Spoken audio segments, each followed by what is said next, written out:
শুভ সকাল বন্ধুরা। দেখো জায়গাটা তোমরা চিনতে পারবে কি না জানি না, বাট আজ সকাল সকাল বেরিয়ে পড়েছি আবার চুরি করতে। আজকে কিন্তু কোনো সবজি বা ফল চুরি করছি না বন্ধুরা, আজকে চুরি করছি হচ্ছে কাঠ।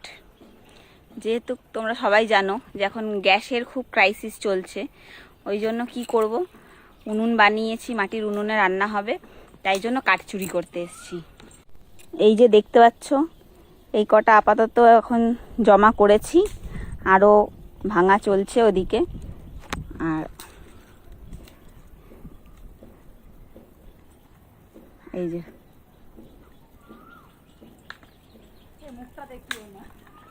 উনুনে, কাঠের উনুনে মাংস, খাসির মাংস রান্না হবে, সেটাও তোমাদের সাথে শেয়ার করব, অবশ্যই শেয়ার করব। সাথে থাকবে, পাশে থাকবে, লাইক কমেন্ট করতে কিন্তু একদম ভুলবে না।